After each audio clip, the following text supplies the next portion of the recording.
এভাবে যখন হত্যাযজ্ঞ সংঘটিত হয়ে গেল, হুসাইন রাদিয়াল্লাহু আনহু মাথাটাকে, মস্তকটাকে, সেই মাথার মস্তকে ইয়াজিদের দরবারে নিয়ে যাওয়া হলো।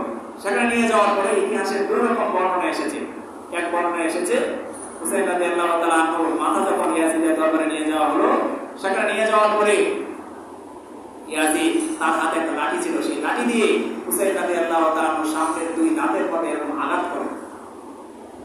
আঘাত করার সাথে সাথে তার দরবারে আরেকজন সাহাবী ছিল, আবু বারজা আল-আসলামী রাদিয়াল্লাহু তাআলা আনহু। উনি বললেন যে ইয়াজিদ, তুমি কি করতেছো? আমি তো দেখেছি নবী মুহাম্মদ রাসূলুল্লাহ সাল্লাল্লাহু আলাইহি ওয়াসাল্লাম হুসাইনের এই দাঁত মুবারকের মধ্যে চুমু দিয়েছেন, আর তুমি এই দাঁতের মধ্যে তরবারি দিয়ে, লাঠি দিয়ে তুমি আক্রমণ করতেছো, তুমি এটা কখনো করো না। এটা একটা বর্ণনা পাওয়া যায়। আরেক রকম বর্ণনা পাওয়া যায় যে ওনার দরবারে, ইয়াজিদের দরবারে যখন হুসাইন রাদিয়াল্লাহু তাআলার মাথাটাকে নিয়ে যাওয়া হয়, উনি চোখের পানি ছেড়ে ছেড়ে বলেছিলেন যে হে হুসাইন, আমি যদি ওই কারবালার প্রান্তরে থাকতাম তাহলে আমি তোমাকে ক্ষমা করে দিতাম, তোমার সাথে এরকম হত্যাযজ্ঞ কখনো হতে দিতাম না। তবে আমার বাহিনী, আমার সদস্যরা, আমার গভর্নররা যে কাজ করেছে তাদের প্রতি আমি সন্তুষ্ট। তবে আমি যদি সেখানে স্বয়ং উপস্থিত থাকতাম তাহলে আমি তোমার প্রতি কখনো এরকম অন্যায় হতে দিতাম না। এরকম বিভিন্ন ধরনের বর্ণনা পাওয়া যায়। সর্বশেষ দেখা যায় যে 61 হিজরিতে কারবালার ঘটনা ঘটে। 65 হিজরিতে ইয়াজিদ সিরিয়া থেকে মদিনায় আক্রমণ চালায়।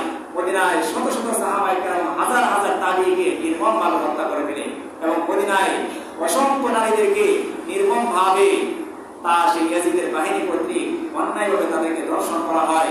এমনকি দেখা যায় 63 হিজরিতে কাবা শরীফের মধ্যে ইয়াজিদের বাহিনী কর্তৃক আবার হামলা করা হয়। বেলজানিক, যেটাকে ক্ষেপণাস্ত্র বলা হয়, সেটার মাধ্যমে কাবা শরীফে আক্রমণ করা হয়। এইভাবে দেখা যায় যে ইসলামের যে খেলাফত ব্যবস্থা ছিল, একে একে উমাইয়া খেলাফত ব্যবস্থা ভেঙে পড়ে। কারবালার সেই ঘটনার পরে ইয়াজিদ যখন এই সমস্ত ঘটনা ঘটাইল, একে একে দেখা গেল যে মুসলিম জাহানের মধ্যে বিভিন্ন দিক থেকে, বিভিন্ন জায়গা থেকে এরকম বিভিন্ন চাপ আসতে শুরু করে।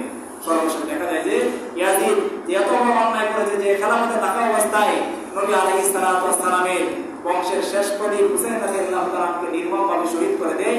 সেই ইয়াজিদের মৃত্যুর ব্যাপারে ঐতিহাসিকগণ বিভিন্ন বর্ণনা, বিভিন্ন কিতাবের মধ্যে এসেছে। বিভিন্ন বর্ণনায় পাওয়া যায় যে সবচেয়ে ইতিহাসে নির্ভরযোগ্য গ্রন্থ বেদায়া ওয়ান নিহায়া, সেই বর্ণনায় এসেছে যে ইয়াজিদ যখন মৃত্যুবরণ করে, হুসাইন রাদিয়াল্লাহু তাআলা সেই কারবালার মৃত্যুর পর থেকে তার শরীরের মধ্যে একরকম অস্বস্তি একটা ভাব চলে আসে। সে কোনো কাজে স্বস্তি পাইত না, তার পুরা শরীর জ্বালাতন করত। এমনকি সে তার শরীরের জ্বালাতন থেকে বাঁচার জন্য সে পাতিলের মধ্যে পানি রেখে তার পা গুলোকে ভিজিয়ে রাখতো। অনেক সময় দেখা যেত সে পিপাসার্ত হয়ে যেত, কিন্তু সে পানি পান করতে পারত না। এভাবে দেখা যায় সে একটা সময় মৃত্যুবরণ করে। অন্যান্য বর্ণনায় এসেছে সে একটা ঘোড়া পালন করতো, সেই ঘোড়া থেকে পড়ে যাওয়ার পরে সেই ঘোড়ার আক্রমণের শিকার হয়ে সে মৃত্যুবরণ করে। এরকম বিভিন্ন বর্ণনা এসেছে। তো দেখা যায় যে যেহেতু ইয়াজিদের খেলাফতকালে এত বড় একটা ঘটনা ঘটেছে, তো সর্বোপরি ইয়াজিদের দোষী ছিল।